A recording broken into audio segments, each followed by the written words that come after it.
Mr. Speaker, Madam Vice President, members of Congress, my fellow Americans, in January 1941, Franklin Roosevelt came to this chamber to speak to the nation, and he said, "I address you at a moment unprecedented in the history of the Union."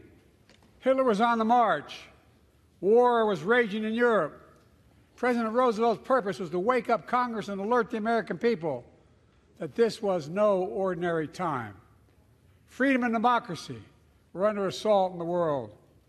Tonight, I come to this same chamber to address the nation. Now, it's we who face an unprecedented moment in the history of the Union. And yes, my purpose tonight is to wake up the Congress and alert the American people that this is no ordinary moment either.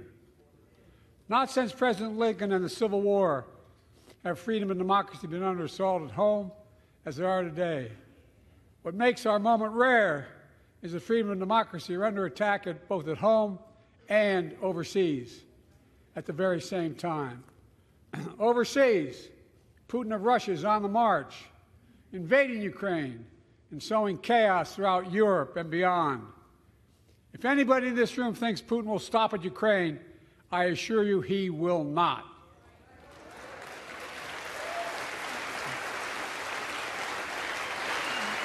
But Ukraine can stop Putin. Ukraine can stop Putin if we stand with Ukraine and provide the weapons that needs to defend itself.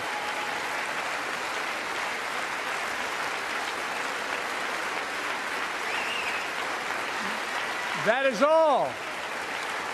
That is all Ukraine is asking. They're not asking for American soldiers.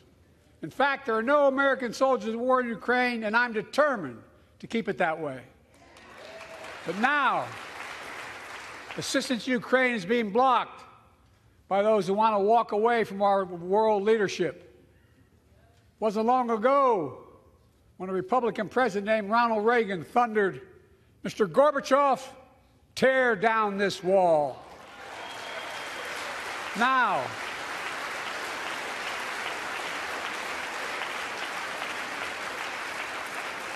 my predecessor, a former Republican president, tells Putin, quote, "Do whatever the hell you want."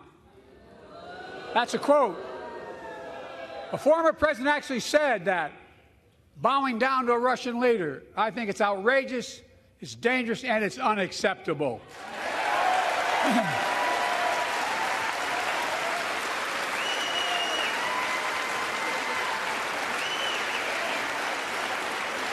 America is a founding member of NATO, the military alliance of democratic nations created after World War II to prevent war and keep the peace.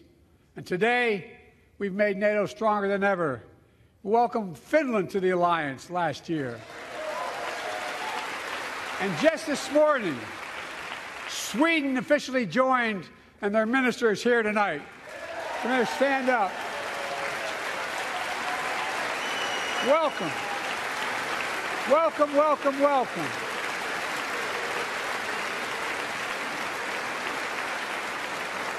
And they know how to fight. Mr. Prime Minister, welcome to NATO, the strongest military alliance the world has ever seen. I say this to Congress, we have to stand up to Putin. Send me a bipartisan national security bill. History is literally watching. History is watching. If the United States walks away, it will put Ukraine at risk. Europe is at risk. The free world will be at risk, emboldening others to do what they wish to do us harm. My message to President Putin, who I've known for a long time, is simple. We will not walk away.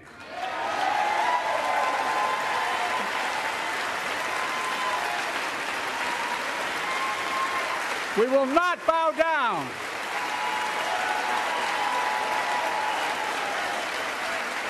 I will not bow down. In a literal sense, History is watching. History is watching. Just like history watched 3 years ago on January 6th, when insurrectionists stormed this very Capitol and placed a dagger to the throat of American democracy. Many of you are here on that darkest of days. We all saw with our own eyes the insurrectionists were not patriots. They'd come to stop the peaceful transfer of power, to overturn the will of the people. January 6th lies about the 2020 election and the plots to steal the election posed a gravest threat to U.S. democracy since the Civil War. But they failed. America stood.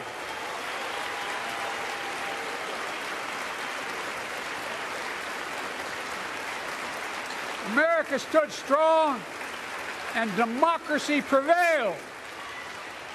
We must be honest. The threat to democracy must be defended. My predecessor and some of you here seek to bury the truth about January 6th. I will not do that. This is the moment to speak the truth and to bury the lies. Here's the simple truth. You can't love your country only when you win. As I've done ever since being elected to office, I ask all of you without regard to party to join together and defend democracy. Remember your oath of office of defending against all threats, foreign and domestic. Respect free and fair elections, restore trust in our institutions, and make clear political violence has absolutely no place in America, zero place. Again, history is watching another assault on freedom. Joining us tonight is Latoya Beasley, a social worker from Birmingham, Alabama. 14 months ago, she and her husband welcomed a baby girl thanks to the miracle of IVF. She scheduled treatments to have that second child, but the Alabama Supreme Court shut down IVF treatments across the state, unleashed by a Supreme Court decision overturning Roe v. Wade. She was told her dream would have to wait. What her family had got through should never have happened. Unless Congress acts, it could happen again. So tonight, let's stand up for families like hers. To my friends across the aisle, don't keep this waiting any longer. Guarantee the right to AVF. Like most Americans, I believe Roe v. Wade got it right. I thank Vice President Harris for being an incredible leader, defending reproductive freedom, and so much more. My predecessor came to office determined to see Roe v. Wade overturned. He's the reason it was overturned, and he brags about it. Look at the chaos that has resulted. It's a decision to overturn Roe v. Wade. The Supreme Court majority wrote the following, and with all due respect, justices, women are not without electoral power.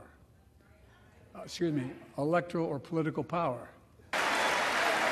Those bragging about overturning Roe v. Wade have no clue about the power of women, but they found out when reproductive freedom was on the ballot. We won in 2022 and 2020, and we'll win again in 2024.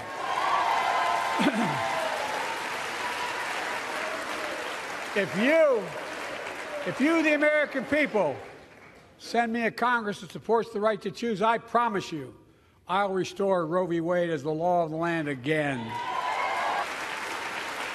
Folks,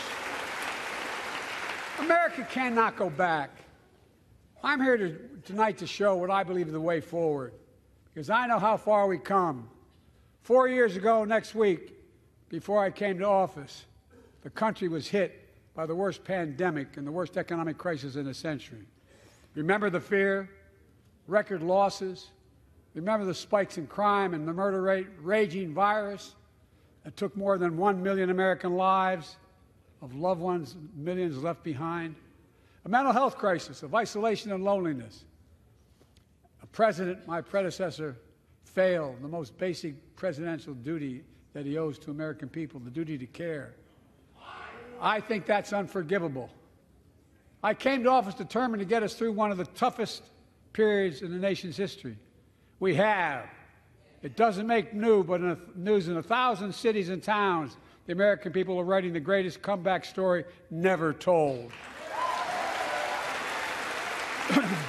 So let's tell the story here. Tell it here and now.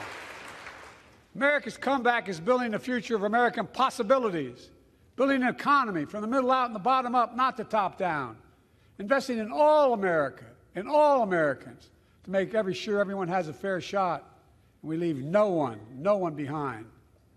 The pandemic no longer controls our lives. The vaccines that saved us from COVID are now being used to beat cancer, turning setback into comeback. That's what America does. That's what America does. My inherited economy is on the brink. Now our economy is literally the envy of the world. 15 million new jobs in just 3 years, a record, a record. Unemployment at 50-year lows. A record 16 million Americans are starting small businesses, and each one is a literal act of hope. With historic job growth and small business growth for Black and Hispanics and Asian Americans, 800,000 new manufacturing jobs in America and counting. Where is it written we can't be the manufacturing capital of the world? We are, we will. More people have health insurance today. More people have health insurance today than ever before. The racial wealth gap is as small as it's been in 20 years. Wages keep going up, inflation keeps coming down. Inflation has dropped from 9% to 3%, the lowest in the world, and tending lower. And now, instead of importing foreign products and exporting American jobs, we're exporting American products and creating American jobs. Right here in America, where they belong.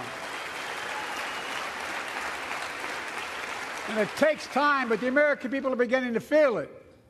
Consumer studies show consumer confidence is soaring. Buy America has been the law of the land since the 1930s. Past administrations, including my predecessor, including some Democrats as well in the past, failed to buy American. Not anymore. On my watch, federal projects that you fund, like helping build American roads, bridges, and highways, will be made with American products and built by American workers.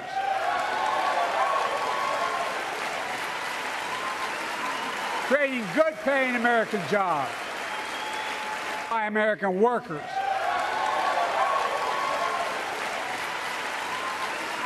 Creating good-paying American jobs.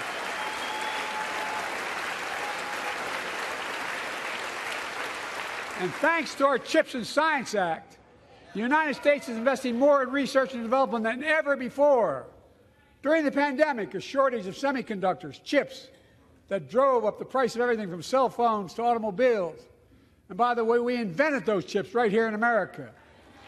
Well, instead of having to import them, private companies are now investing billions of dollars to build new chip factories here in America, creating tens of thousands of jobs.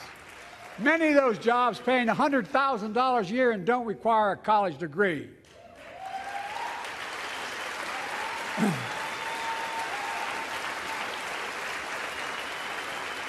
In fact, my policies have attracted $650 billion in private sector investment in clean energy, advanced manufacturing, creating tens of thousands of jobs here in America.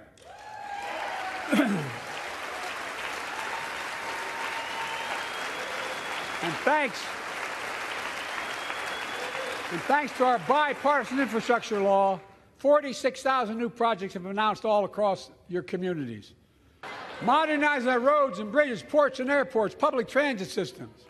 Removing poisonous lead pipes so every child can drink clean water without risk of brain damage.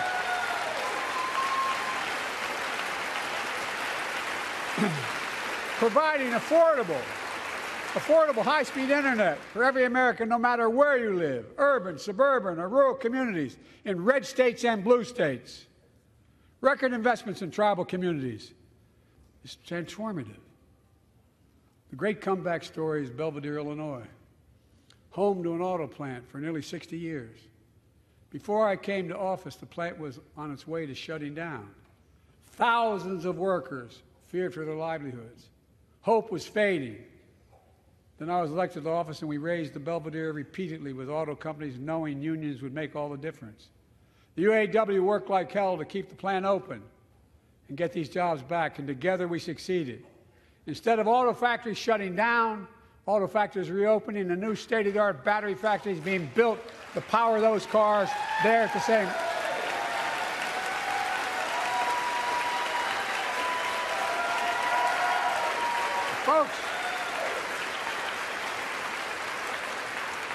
The folks at Belvedere, I say, instead of your town being left behind, your community is moving forward again. Because instead of watching auto jobs of the future go overseas, 4,000 union jobs with higher wages are building the future in Belvedere right here in America.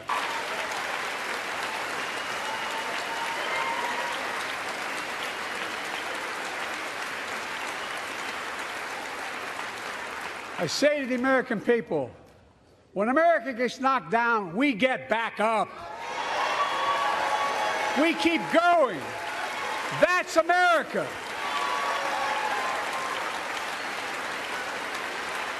That's you, the American people. It's because of you America's coming back. It's because of you our future is brighter. It's because of you that tonight we can proudly say the state of our union is strong and getting stronger.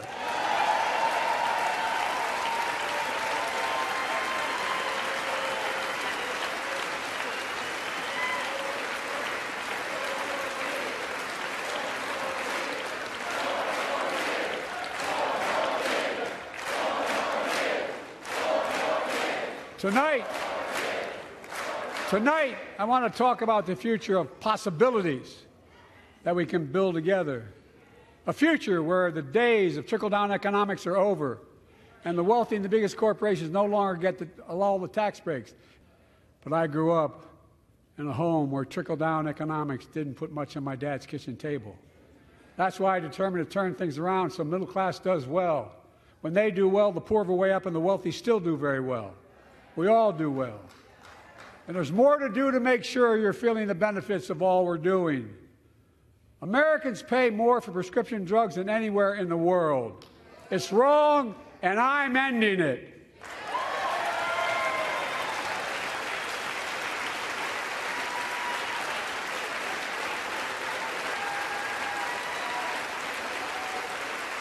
With a law that I proposed and signed, not one of you Republican buddies voted for it. We finally beat Big Pharma. Instead of paying $400 a month or thereabouts for insulin with diabetes, and it only costs $10 to make, they only get paid $35 a month now and still make a healthy profit. And but what to do next? I want to cap the cost of insulin at $35 a month for every American who needs it. Everyone.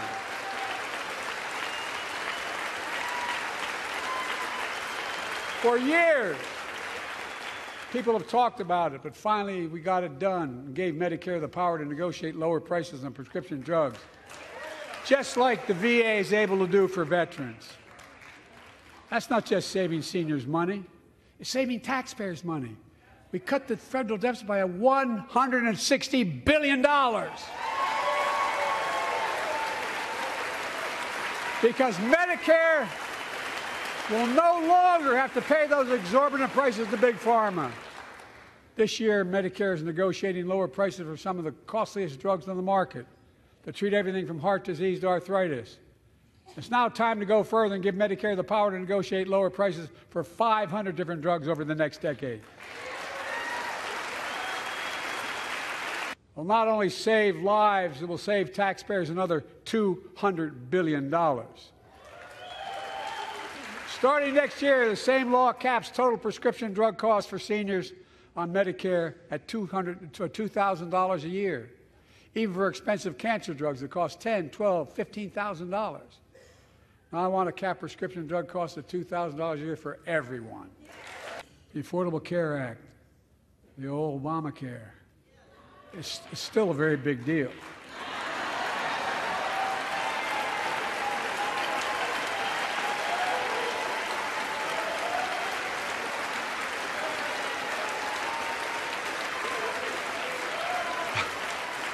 Over 100 million of you can no longer be denied health insurance because of pre-existing condition.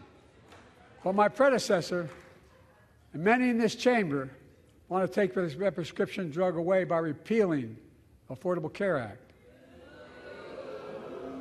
I'm not going to let that happen.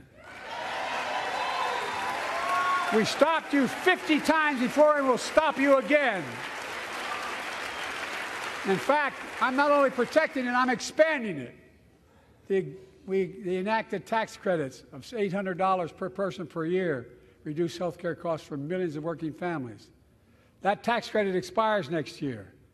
I want to make that savings permanent.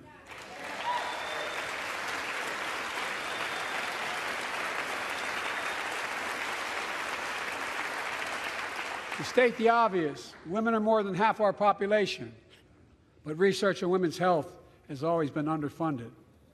That's why we're launching the first ever White House initiative on women's health research, led by Jill, doing an incredible job as First Lady.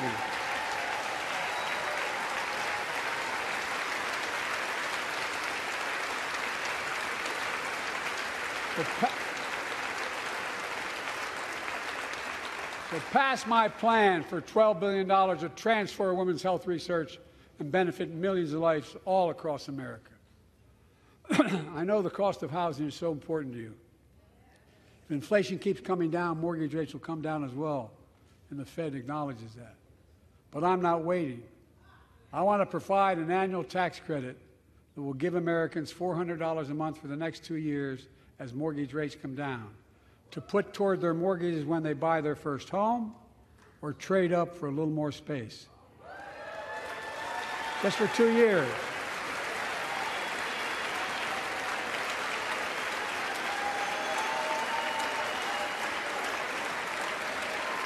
And my administration is also eliminating title insurance on federally backed mortgages.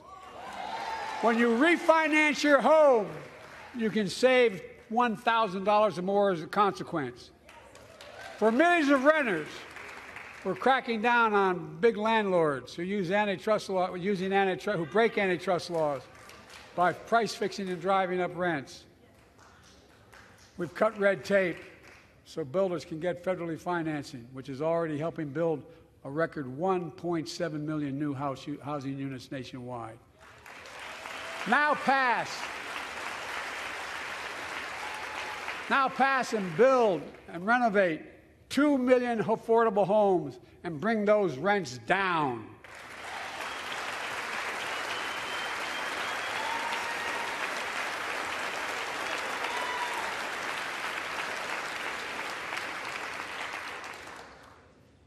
To remain the strongest economy in the world, we need to have the best education system in the world.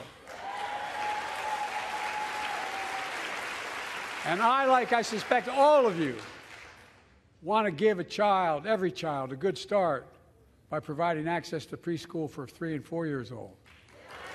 Well, studies show that children who go to preschool are nearly 50% more likely to finish high school, go on to earn a 2- and 4-year degree, no matter what their background is.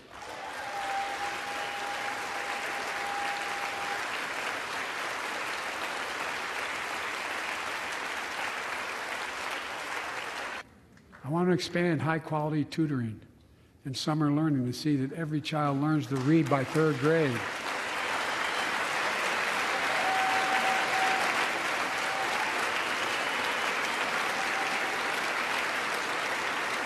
I'm also connecting local businesses and high schools so students get hands-on experience and a path to a good-paying job whether or not they go to college.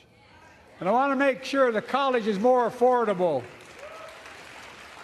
Let's continue increasing the Pell Grants to working and middle-class families and increase record investments in HBCUs and minority-serving institutions, including Hispanic institutions.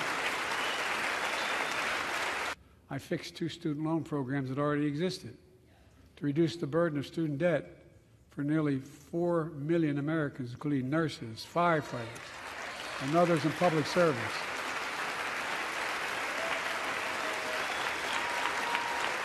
And folks, look, Such relief is good for the economy because folks are now able to buy a home, start a business, start a family.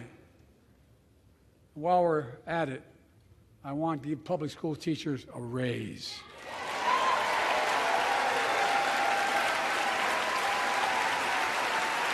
Now, let me speak to the question of fundamental fairness for all Americans.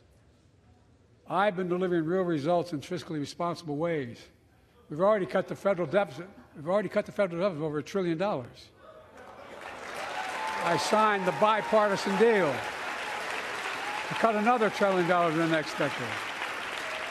It's my goal to cut the federal deficit another $3 trillion by making big corporations and very wealthy finally beginning to pay their fair share.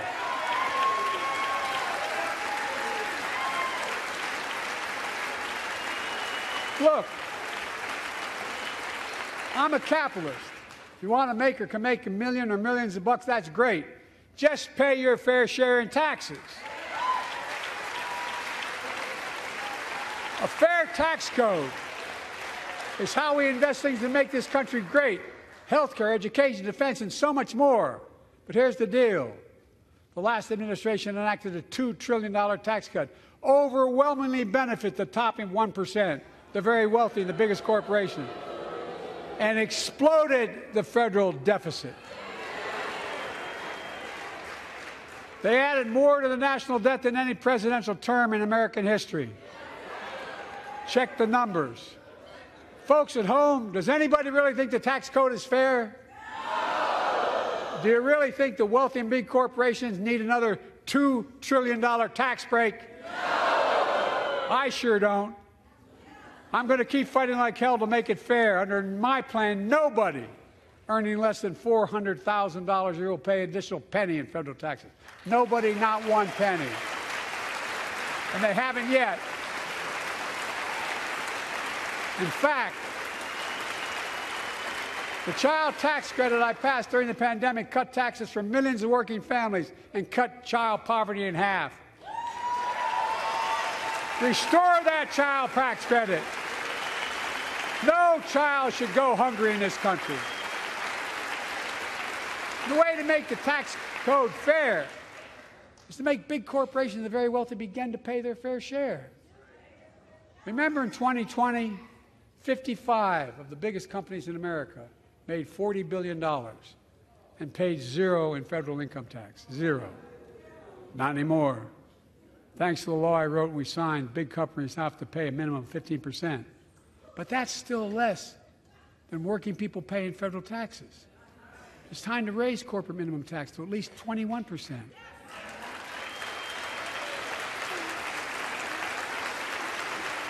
So every big corporation finally begins to pay their fair share. I also want to end tax breaks for big pharma, big oil, private jets, massive executive pay when it's only supposed to be $1 million. End it now. You know, there are 1,000 billionaires in America. You know what the average federal tax is for those billionaires? No. They're making great sacrifices, 8.2%. That's far less than the vast majority of Americans pay. No billionaire should pay a lower federal tax rate than a teacher, a sanitation worker, or a nurse.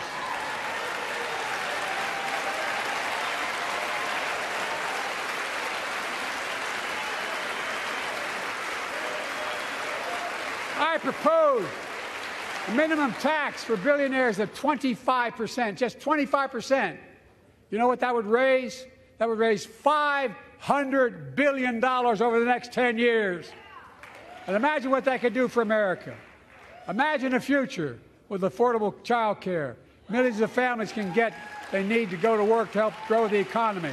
Imagine a future with paid leave, because no one should have to choose between working and taking care of their sick family member.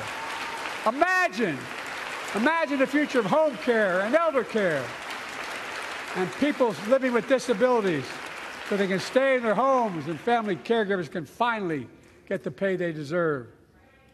Tonight, let's all agree once again to stand up for seniors. Many of my friends on the other side of the aisle want to put Social Security on the chopping block. If anyone here tries to cut Social Security or Medicare or raise the retirement age, I will stop you.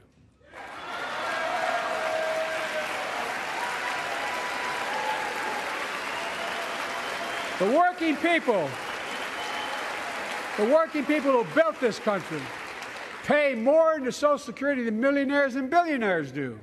It's not fair. We have two ways to go. Republicans can cut Social Security and give more tax breaks to the wealthy. I'll protect and strengthen Social Security and make the wealthy pay their fair share. Look,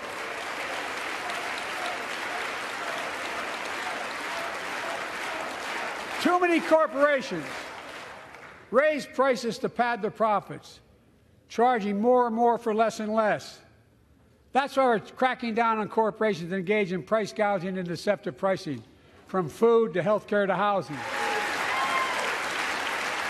I'm also getting rid of junk fees, those hidden fees at the end of your bill that are there without your knowledge.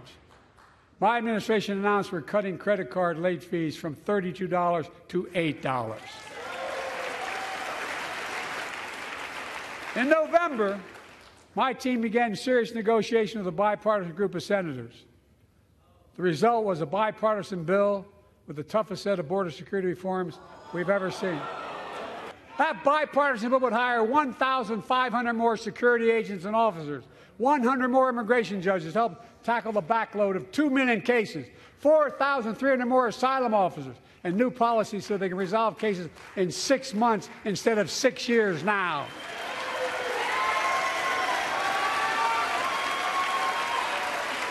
What are you against?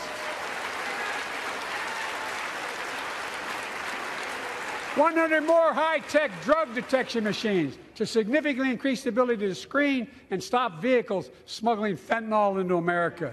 That's killing thousands of children. This bill would save lives and bring order to the border. It will also give me and any new president new emergency authority to temporarily shut down the border when the number of migrants at the border is overwhelming. The Border Patrol Union has endorsed this bill. I believe that given the opportunity for a majority in the House and Senate would endorse the bill as well, a majority right now. But unfortunately, politics has derailed this bill so far. I'm told my predecessor called members of Congress in the Senate to demand they block the bill. He feels political win, he viewed it as a political win for me and a political loser for him. My Republican friends owe it to the American people, get this bill done. We need to act now.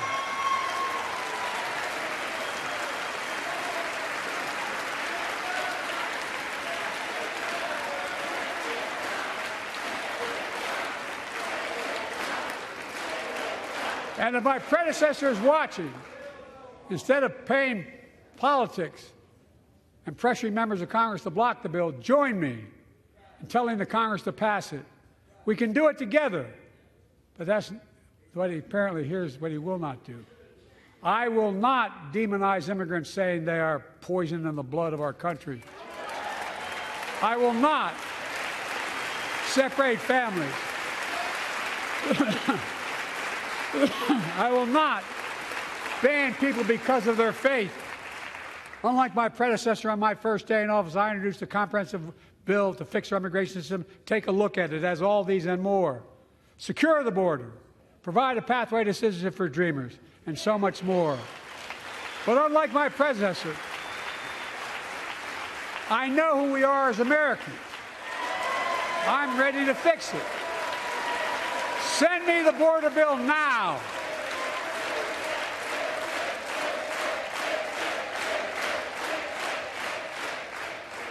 A transformational moment in history happened 59 years ago today in Selma, Alabama. Hundreds of foot soldiers for justice marched across the Edmund Pettus Bridge, named after the Grand Dragon of the Ku Klux Klan, to claim their fundamental right to vote.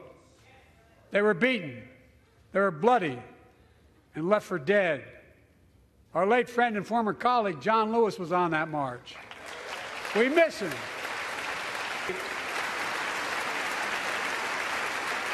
Our other marchers, both in the gallery and on the floor, including Betty Mae Fikes, known as the voice of Selma, the daughter of gospel singers and preachers. She sang songs of prayer and protest on that bloody Sunday to help shake the nation's conscience. 5 months later, the Voting Rights Act passed and was signed into law. But 59 years later, there are forces taking us back in time. Voter suppression, election subversion, unlimited dark money, extreme gerrymandering. And stop denying another core value of America, our diversity across American life. Banning books, it's wrong. Instead of erasing history, let's make history. I want to protect fundamental rights. Pass the Equality Act. And my message to transgender Americans, I have your back. Pass the PRO Act for workers' rights. Raise the federal minimum wage, because every worker has a right to a decent living, more than $7 an hour. We're also making history by confronting the climate crisis, not denying it. I don't think any of you think there's no longer a climate crisis. At least I hope you don't. I'm taking the most significant action ever on climate in the history of the world. I'm cutting our carbon emissions in half by 2030, creating tens of thousands of clean energy jobs, like the IBEW workers building and installing 500,000 electric vehicle charging stations. Conserving 30% of America's lands and waters by 2030. And taking action on environmental justice, fence line communities smothered by the legacy of pollution. And patterned after the Peace Corps and AmeriCorps, I launched the Climate Corps to put 20,000 young people to work in the forefront of our clean energy future. I'll triple that number in a decade. All Americans deserve the freedom to be safe, and America is safer today than when I took office. Year before I took office, murder rates went up 30%. 30% they went up. The biggest increase in history. It was then, through my American Rescue Plan, which every American voted against, I might add, we made the largest investment in public safety ever. Last year, the murder rate saw the sharpest decrease in history. Violent crime fell to one of its lowest levels in more than 50 years. But we have more to do. We have to help cities invest in more community police officers, more mental health workers, more community violence intervention. Give communities the tool to crack down on gun crime, retail crime, and carjacking. Keep building trust, as I've been doing by taking executive action on police reform and calling for it to be the law of the land. Directing my cabinet to review the federal classification of marijuana and expunging thousands of convictions for the mere possession, because no one should be jailed for simply using or have it on their record. Take on crimes of domestic violence. I'm ramping up the federal enforcement of the Violence Against Women Act that I proudly wrote when I was a senator, so we can finally end the scourge against women in America.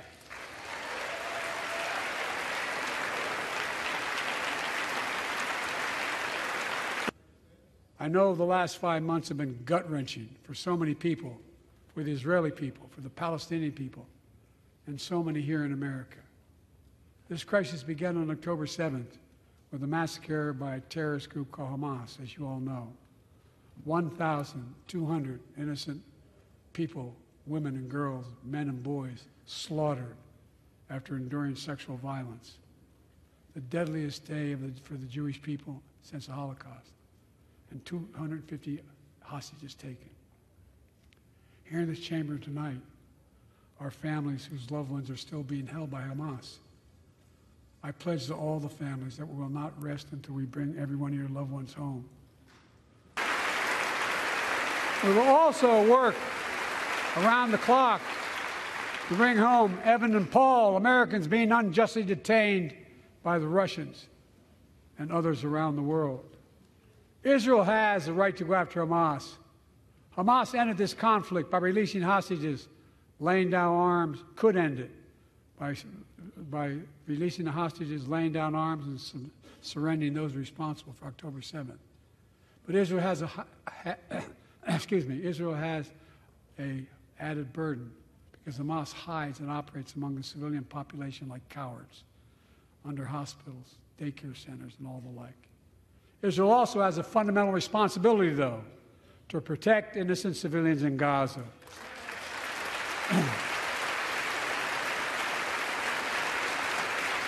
This war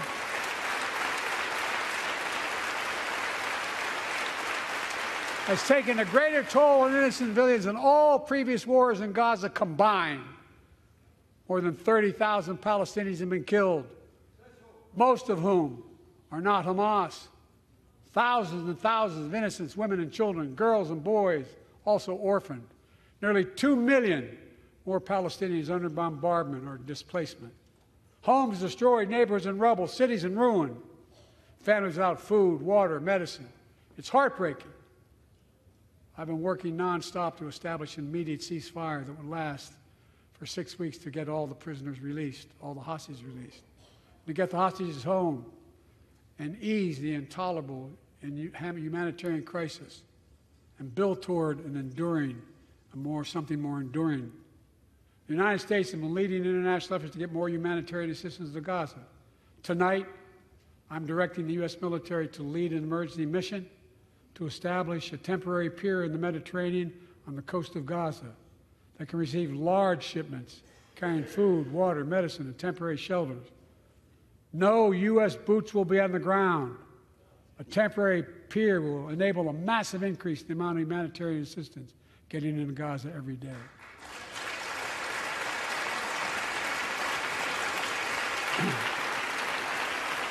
And Israel must do its part. Israel must allow more aid into Gaza to ensure humanitarian workers aren't caught in the crossfire. And they're announcing they're going to have a crossing in northern Gaza. To the leadership of Israel, I say this: humanitarian assistance cannot be a secondary consideration or a bargaining chip. Protecting and saving innocent lives has to be a priority.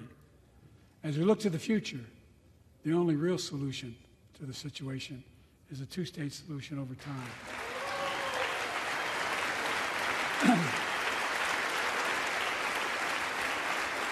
And I say this as a lifelong supporter of Israel. My entire career, no one has a stronger record with Israel than I do. I challenge any of you here. I'm the only American president of Israel in wartime. But there is no other path that guarantees Israel's security and democracy. There is no other path that guarantees that Palestinians can live in peace with peace and dignity. And there's no other path that guarantees peace between Israel and all of its neighbors, including Saudi Arabia, with whom I'm talking. Creating stability in the Middle East also means containing the threat posed by Iran. That's why I built a coalition of more than a dozen countries to defend international shipping and freedom of navigation in the Red Sea. I've ordered strikes to degrade the Houthi capability and defend U.S. forces in the region. As Commander-in-Chief, I will not hesitate to direct further measures to protect our people and our military personnel.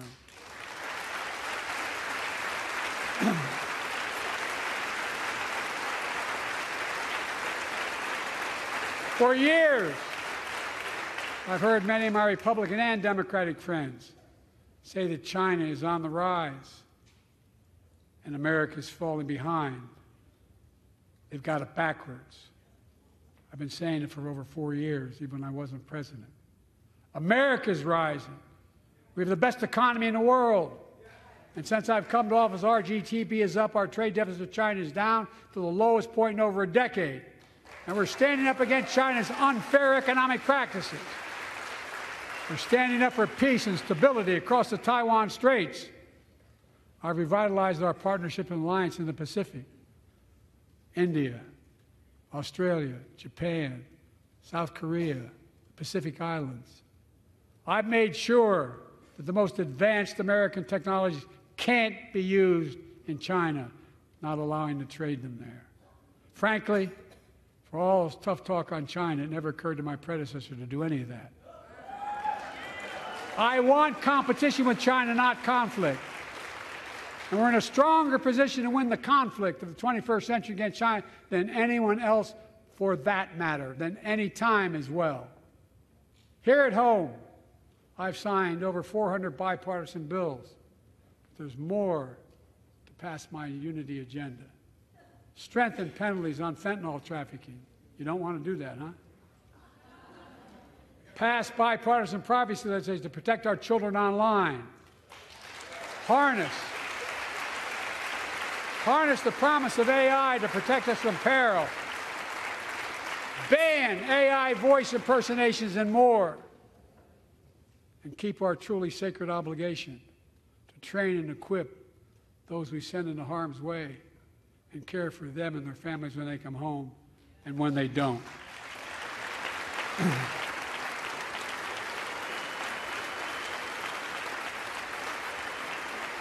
That's why the song Support and Help of Dennis and the VA, I signed the PACT Act. One of the most significant laws ever, helping millions of veterans exposed to toxins who now are battling more than 100 different cancers. My fellow Americans, the issue facing our nation, it's how old are our ideas. Hate, anger, revenge, retribution are the oldest of ideas. But you can't lead America with ancient ideas that only take us back. You lead America, the land of possibilities. You need a vision for the future and what can and should be done. Tonight you've heard mine. I see a future where defending democracy, you don't diminish it. I see a future where we restore the right to choose and protect our freedoms, not take them away. I see a future where the middle class finally has a fair shot and the wealthy have to pay their fair share in taxes.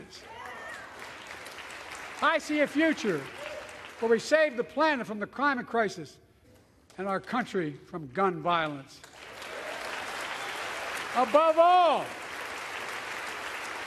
I see a future for all Americans. I see a country for all Americans.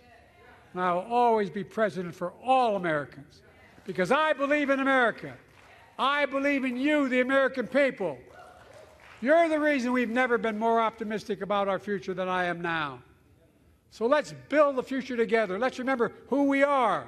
We are the United States of America. And there is nothing beyond our capacity when we act together. God bless you all, and may God protect our troops. Thank you, thank you, thank you.